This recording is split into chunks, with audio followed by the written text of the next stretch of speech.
मोहतरम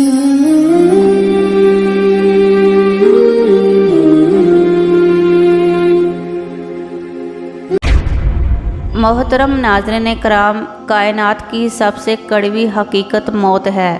कोई भी शख्स इस कड़वे सच से इनकार नहीं कर सकता। मौत ऐसी चीज़ है जो इंसान से सिर्फ ज़िंदगी ही नहीं बल्कि इससे जुड़ी हुई हर चीज़ छीन लेती है। क्या मालो दौलत, क्या इज़्ज़त शोहरत, अजीज़ व इकराब और क्या बीवी बच्चे, सब कुछ ख़त्म हो जाता है। जब ये तेज़ तूफ़ान आता है तो अपने साथ हर शय को तबाह बर्बाद करके चला जाता है। नाज़रीन कराम, याद रखें कि हर शय ने मौत का जायका चख कर ख़त्म हो जाना है। लिहाजा अल्लाह रब्बुल इज़्ज़त ने इंसान की आजमाइश के लिए जो दुरानियाँ दिया होता है, इसके अंजाम का नाम मौत है। एक ज़माना वो था जब ना हमारे जिस्म थे और ना ही रूह। उस दौर को अदम का ज़माना कहते हैं। अदम के बाद का ज़माना वो है जिसमें अल्लाह रब्बुल इज़्ज़त ने हमारी अरवाह को पैदा फरमाया। जब अल्लाह ताला किसी रूह को दुनिया में भेजने का इरादा फरमाता है तो माँ के बतन में जिस्म की तख्लीक का मरहला शुरू हो जाता है। जब माँ के पेट में जन्नैन की उम्र 4 माह हो जाती है तो अल्लाह ताला उसमें रूह फूंकने का हुक्म देता है। इस तरह जिस्म और रूह दोनों मिलकर इंसान की शक्ल में ज़हूर पजीर होते हैं। इसके बाद एक ऐसा ज़माना आता है जब रूह को जिस्म से जुदा कर दिया जाता है।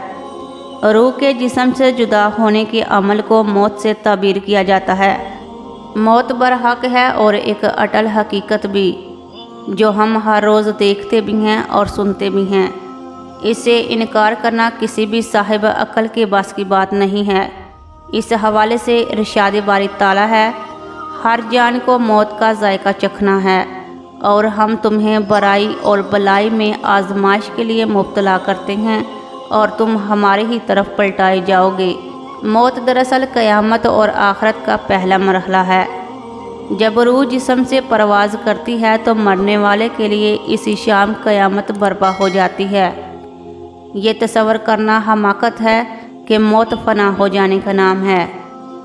अगर मौत फ़ना हो जाने का नाम होता तो इसके बाद ना कोई सवाब होता और ना ही कोई अजाब।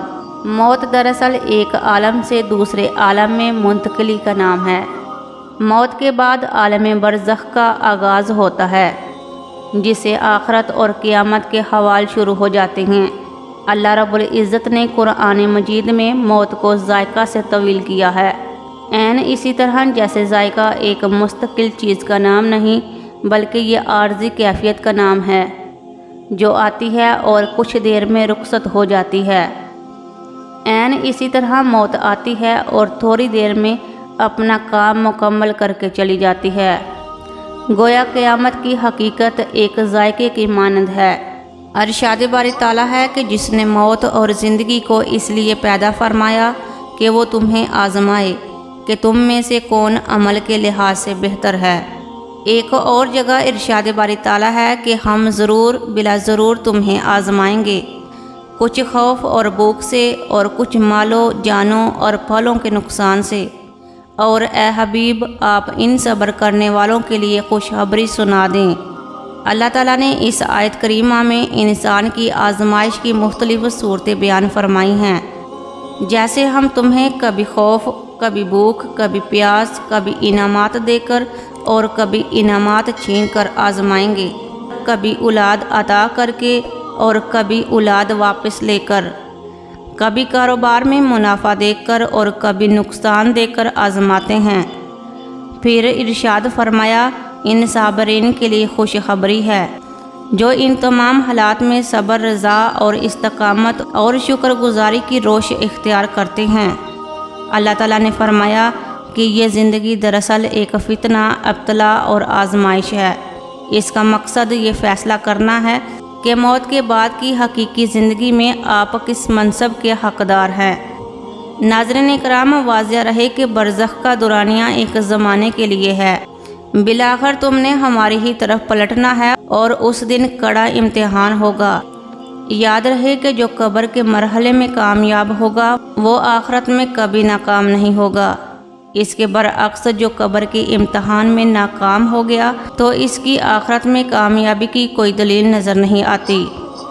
اللہ رب العزت نے ارشاد فرمایا، بے شک جو لوگ ہم سے ملنے کی امید نہیں رکھتے اور دنیاوی زندگی سے خوش ہیں اور اسی سے مطمئن ہو گئے ہیں اور جو ہماری نشانیوں سے غافل ہیں، انہی لوگوں کا ٹھکانہ جہنم ہے، ان اعمال کے بدلہ میں جو وہ کماتے رہے۔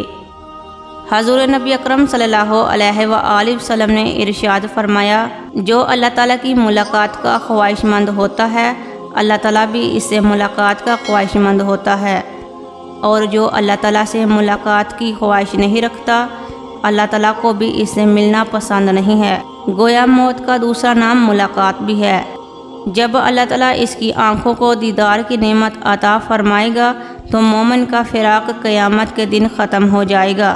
اللہ رب العزت نے اپنے محبوب حضرت محمد مصطفیٰ صلی اللہ علیہ وآلہ وسلم کی مبارک آنکھوں کو یہ مرتبہ اسی دنیا میں عطا فرما دیا ہے۔ ارشاد باری تعالیٰ ہے، جس نے موت اور زندگی کو اس لیے پیدا فرمایا کہ وہ تمہیں آزمائے کہ تم میں سے کون عمل کے لحاظ سے بہتر ہے۔ ناظرین کرام، اس نقطے میں یہ پیغام چھپا ہے کہ ہمیں ہمیشہ موت کو زندگی پر مقدم رکھنا چاہیے۔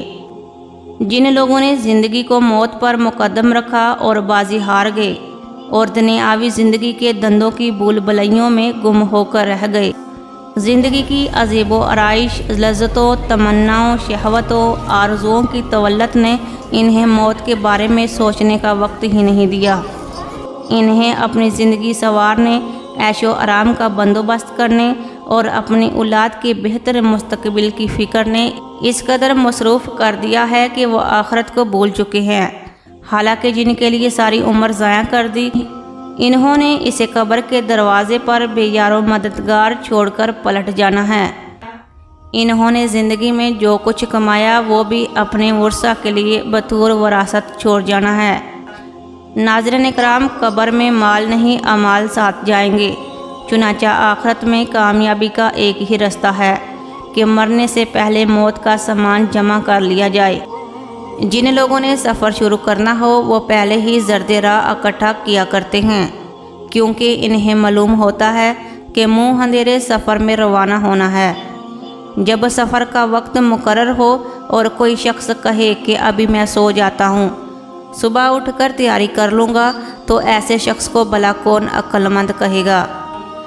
ناظرین کرام، اللہ تعالیٰ سے دعا ہے کہ اللہ تعالیٰ ہمیں نیک ہدایت عطا فرمائے اور صراط المستقیم پہ چلنا نصیب فرمائے۔